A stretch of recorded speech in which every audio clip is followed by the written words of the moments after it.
Israeli Prime Minister Benjamin Netanyahu is likely to discuss new plans to attack Iran with US President Donald Trump during an expected visit to Florida. According to reports, this potential development stems from Israel's growing concerns over Iran's expansion of its ballistic missile program, which was damaged by Israeli military strikes early this year.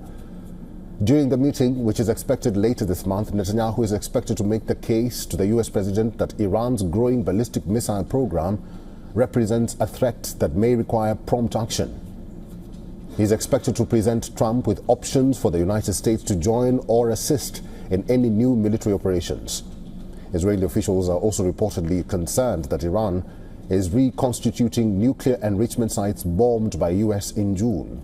This coincides with a report that Western intelligence agencies are reportedly closely monitoring unusual movements and coordination involving Iran's Islamic Revolutionary Guard Corps Aerospace Force, including drones, missile and air defense units. A report quoting officials say that activity could be linked to military exercises, but its scale and synchronization have prompted heightened scrutiny. Recently, Tehran signaled a willingness to restart diplomatic talks with Washington focused on limiting its nuclear program. Israel launched a 12-day war against Iran in June, targeting its nuclear and ballistic missile programs over what it described as an existential threat. Israeli strikes killed nuclear scientists, severely damaged missile production, and hit uranium enrichment and underground nuclear sites. The US later joined the strikes hitting Iranian nuclear sites. Iran reported more than 1,000 deaths and retaliated by firing hundreds of missiles and drones at Israel, killing at least 32 people and injuring over 3,000.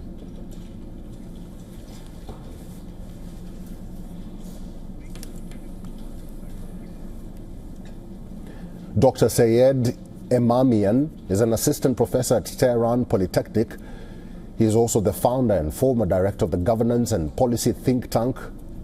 Dr. Sayed, thank you very much for making time for us and welcome to the program. I just want to know from you, do you think the timing is right for Israel to actually raise this issue about Iran to the United States? Thank you again for inviting me here. With regards to the speculation about the Netanyahu's trip to the US, I think it is literally is nothing new from the Iranian point of view. As far as I have talked with the Iranian policymakers, I think that they have assumed since the beginning that the Trump's policy in the region has been very skillfully hijacked by the Netanyahu. Mm-hmm. So whilst Trump has been trying to say that it has its own agenda and policy priority, the peace through strength, as he called it, but at the end of the day, he was Netanyahu, that he hijacked the Trump's policy, and he pushed Trump into the war at the end of the day. And it won't be something new. And we, as far as I said, I have heard from the Iranian policymakers, it's something that they are expecting to happen again if any other war will happen in the next few maybe weeks or months.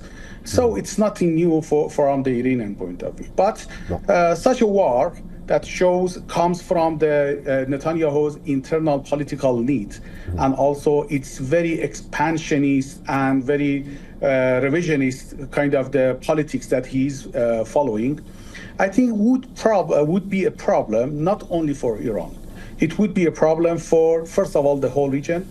What happened in Doha, the attack in Doha, the attack to the post-Assad Syria, attack to Lebanon, and a lot of threats that we have heard that the Israelis are going to attack Iraq, or even Turkey, even Saudi Arabia. That means that such a war won't be limited to the Iran.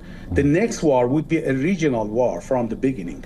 So that would be a problem for everyone in the region. Second, the problem for developing economies like China and India, that they are very much dependent or reliant on the energy supply from the region.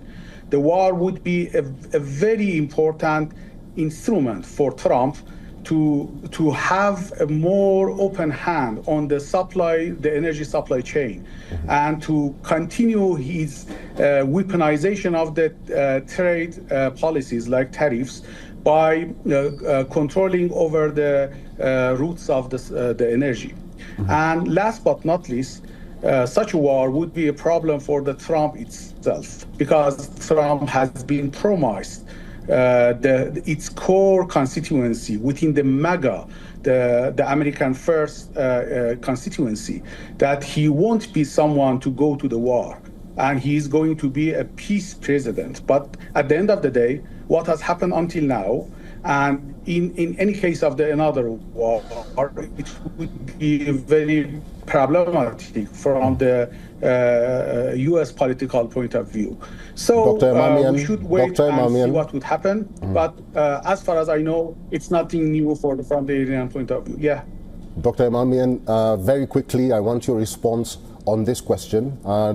Hossein Alai is a former commander of the IRGC Navy. He says that Iran's current intelligence structure is not equipped to deal with the scale and nature of Israeli threats. Is Iran prepared, and what would the counter to Israel look like? Very quickly.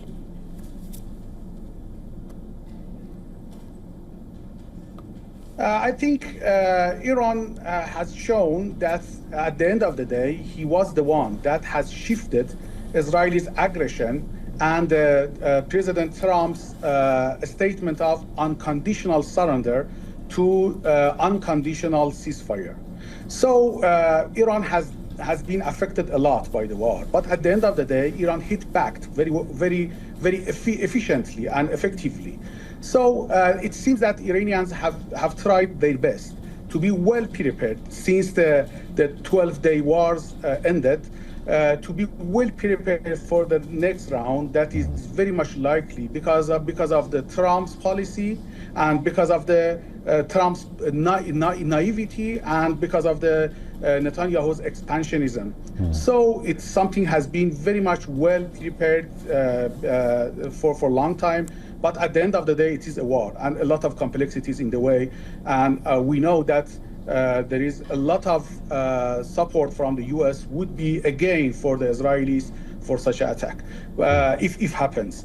But at the end of the day, Iran made such a situation shifted from, as I said, unconditional surrender to unconditional ceasefire, with such a condition that Iran would be the last one that would hit Israel, if you remember, in the last day of the previous war.